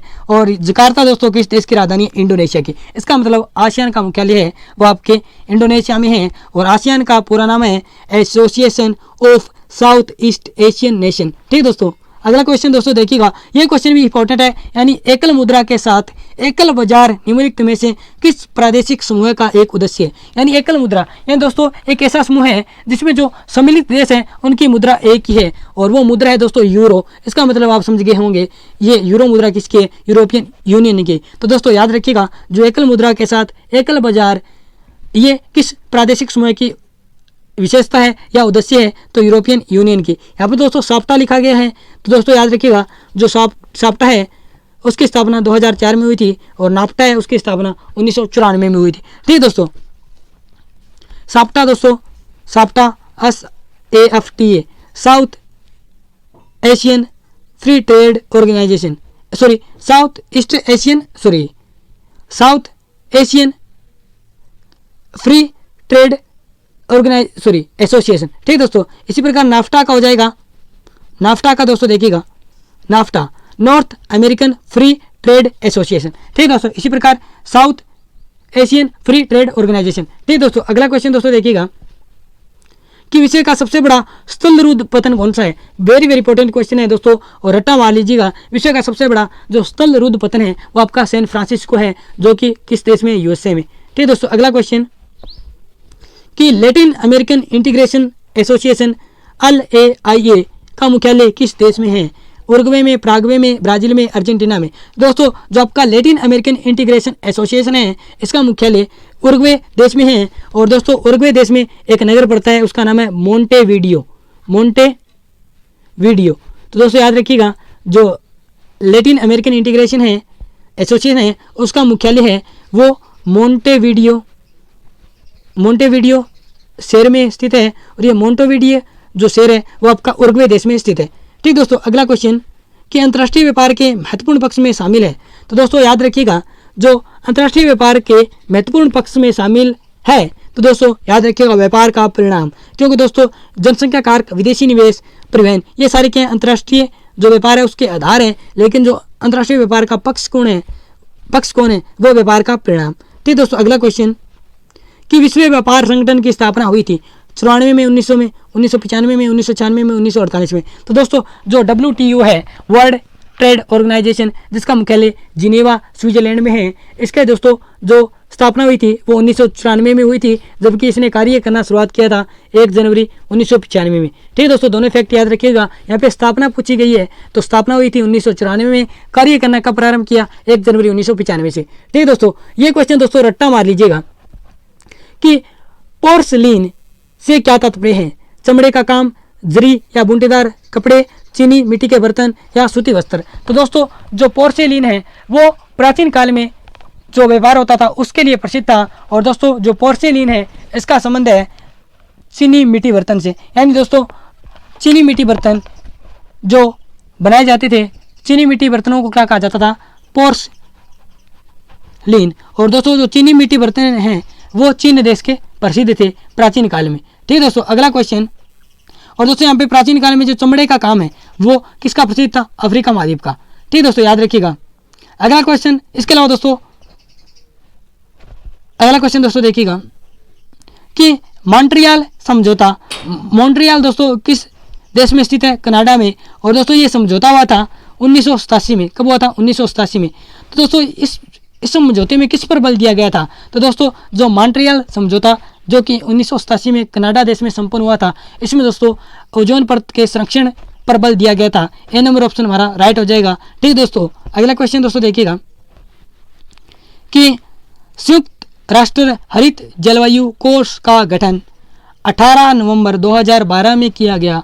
इस संस्था का मुख्यालय किस देश में स्थित है, जापान में, उत्तरी कोरिया में, दक्षिण कोरिया में या फिर इंडोनेशिया में। तो दोस्तों जो संयुक्त राष्ट्र हरित जलवायु कोष का गठन है वो आप याद रखिएगा 18 नवंबर 2012 में किया गया था। और इस संस्था का जो मुख्यालय है वो दक्षिणी कोरिया में स्थित है। और यहाँ पे दोस्तों लिखा गया है कि जो आपकी संयुक्त राष्ट्र हरित जलवायु कोष संस्था है उसका मुख्यालय इंचियोन सिटी, सोंगड़ा, दक्षिण कोरिया में स्थित है। ठीक दोस्तों, याद रखिएगा। जो संयुक्त राष्ट्र हरित जलवायु कोष है उसका मुख्यालय कहाँ पे है, इंचियोन सिटी, सोंगड़ा, दक्षिण कोरिया में।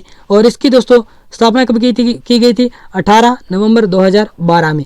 ठीक दोस्तों, अगला क्वेश्चन यहाँ पे दोस्तों क्वेश्चन आया है कि राष्ट्रीय प्रदूषण रोकथाम दिवस कब मनाया जाता है। दोस्तों एक क्वेश्चन आपके एग्जाम में दिवस से संबंधित पक्का आएगा। तो दोस्तों यहाँ पे क्वेश्चन दिया गया है कि राष्ट्रीय प्रदूषण रोकथाम दिवस कब मनाया जाता है। तो दोस्तों ये दिवस मनाया जाता है 2 दिसंबर को। अगर हम बात करें 5 जून का, तो दोस्तों 5 जून है उसको 5 जून को पर्यावरण दिवस मनाया जाता है। कौन सा दिवस मनाया जाता है, पर्यावरण दिवस। और 22 मई को जैव विविधता दिवस मनाया जाता है। कौन सा दिवस, जैव विविधता दिवस मनाया जाता है। और 5 दिसंबर को मृदा दिवस मनाया जाता है। और यहाँ पे दोस्तों 2 प्रमुख दिवस मैंने आपके लिए लिखे हैं। जो विश्व मृदा दिवस है वो 5 दिसंबर को मनाया जाता है। हरित उपभोक्ता दिवस, ये दोस्तों एग्जाम की दृष्टि से इंपॉर्टेंट है। हरित उपभोक्ता दिवस है वो 28 दिसंबर को मनाया जाता है। और दोस्तों आप जो ये जून माह के जो प्रमुख जो दिवस हैं ये आप पढ़ के जाना। इसके अलावा यानी 1-2 महीने के पीछे के आप पढ़ के जाना, क्योंकि एग्जाम में इन यानी जो पीछे के महीनों से संबंधित कोई दिवस आएगा। ठीक दोस्तों, इसके अलावा दोस्तों हरित उपभोक्ता दिवस भी इंपॉर्टेंट है, 28 दिसंबर को ये बनाया जाता है। अगला क्वेश्चन दोस्तों देखिएगा कि 22 अप्रैल, ये क्वेश्चन इंपॉर्टेंट है कि 22 अप्रैल 2016 को संपूर्ण विश्व में कितनवां विश्व पृथ्वी दिवस बनाया गया।